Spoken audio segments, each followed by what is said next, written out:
Imagine that you're in full career crisis mode and you go seeking advice, you're asking people what to do, and you keep hearing the same advice. You should just do what you love. Oh, easy. I'll do what I love.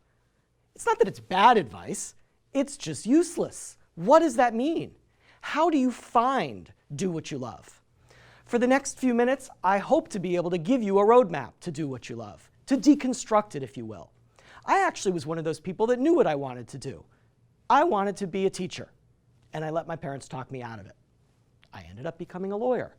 How did that happen? My parents said, well, Mark, you like to speak, you like to write, you like to communicate, you're analytical, you're driven. That sounds like a lawyer. And I thought to myself, well, that does kind of sound like a lawyer. And then they said, you know what, you also really like money. And I thought, I do like money. And so I decided, you know what, they're probably right. I'm not going to be a teacher, I'm going to be a lawyer. And I went to law school and it was great. I had a really good time. I came back from law school and started practicing as a criminal lawyer, doing a lot of criminal defense work, representing people who had been accused of, some of them, very serious crimes, a little bit of tort work as well. And I was miserable. And you say to yourself, well, why were you miserable? You were doing all the things that you liked as a skill set. You were speaking, you were writing, you were analyzing. It was hard work. It was forcing you to really put forth a lot of effort. You'd think that would be a recipe for success. But the truth is, there was a disconnect. The disconnect was in several areas. Number one, I found it incredibly stressful to be representing people who potentially were going to go to jail if I lost my case. And so I felt like I had to constantly be trying to work for them, and I internalized and personalized something that was a problem I hadn't actually created. I also struggled because my clients typically didn't have a very good understanding of the system. And these problems are very complicated problems, and you need to really talk them through with your clients. But before I could do that, I had to constantly have to go back and start at the basics. That got frustrating for me. The other thing is that in criminal litigation, and tort litigation too, a lot of the lawyering is very aggressive. It's confrontational. It's kind of trench warfare. And you don't know me, but I'm guessing just from the 2 minutes we've spent together so far, you can tell I'm just not a trench warfare kind of guy. And so ultimately, it wasn't particularly fulfilling. And I almost left the practice of law by year 3. And I decided, you know what? One more try. So I switched firms and I started doing insurance trial work. It was still litigation. I was still doing the same things, but it felt much better. Why? Because number one, my clients, the cases were about money. And money isn't as stressful for me. It's not somebody's life, somebody's livelihood that's on the line. Similarly, I had clients who were all lawyers. They knew what the system was. They were very, very talented in their own rights in how to litigate these files, and they became partners. That partnership felt really good in terms of interacting with people. Similarly, the fighting factor changed because most of the cases were in federal court. Lawyers tend to behave better in federal court for a lot of different reasons. And so ultimately, for the next 10 to 15 years, it worked really well.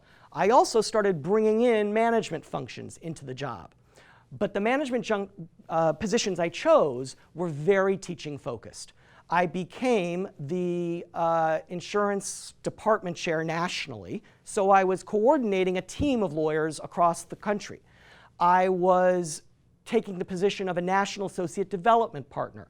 That job allowed me to coordinate all non-partner training, mentoring, compensation, promotion. That also felt very much like mentoring and teaching functions. And so bringing all of that together made it feel really, really good until about year 16 or so.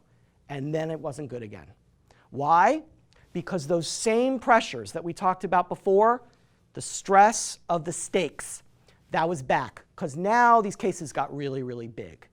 And the clients had more at stake because their bosses and supervisors at the highest levels were following some of these cases. My team needed to make sure that we didn't get fired because we needed to continue to build the practice to make sure there was enough to do. And the lawyering got more aggressive again. Why? Because when the stakes are bigger, the lawyers tend to react in a different way. So I was unhappy again, and I had to make a decision, and it was 20 years out, and I said, you know what? Now it's time to do some teaching. Now it's time to do what I really think I'm going to love. So, what is that? What went wrong, and why does teaching solve the problem potentially? So with lawyering, yes, analytical, speaking, writing, driven, all those things. But one more thing that didn't connect was the conflict, the combativeness, the personalization of the problem. That wasn't a connection to my own core personality. And ultimately, I was finding that I was having to be somebody that I wasn't. Turns out, it's exhausting to be somebody that you're not. So, what is then the formula as to why things went wrong as a lawyer, why better as a teacher? Number one, my parents were right. Skill set, very important. You got to be good at what you're doing. You're not going to like it if you're not playing to your core skills. And in the early years, you're not going to be very good at what you're doing if you're not playing to your core skills. So my parents had it right with regard to skill set. The thing is, two more things that I can tell that are very important in the formula. All right? So number two, what I call hard work motivators. You got to work really hard to be successful. And everybody around you is working really hard. But the thing is, if you're just working hard, it's drudgery. It's painful. But if you love what you're doing and you're motivated by the hard work, then all of a sudden you lose track of time. It's fun. So what are your hard work motivators? Is it money? Is it ego? Is it power? Is it creativity? Is it making teams and working with people? There are all kinds of things that can motivate people to succeed and to lose track of time. What are those things? And then, very importantly in my case, personality. Playing to your core personality traits, because you may be good at what you're doing. You may be immersed in what you're doing, right? It plays to your skill set, plays to hard work motivators. But if it doesn't play to your core personality, you're not going to be happy. And so, in my case, disconnect with regard to the combativeness of being a lawyer. Teacher, that's not combative, that's cooperative. That's core to who I am, right? Personalization, personalizing the problem. Lawyer, somebody going to jail. Teaching, we all win. People get jobs, right? Good results, people learn a lot. So plays to personality. So when you put all of those things together, right, that is do what you love. The job that sits at the intersection of skill set, hard work motivators, personality, that spot, that is do what you love.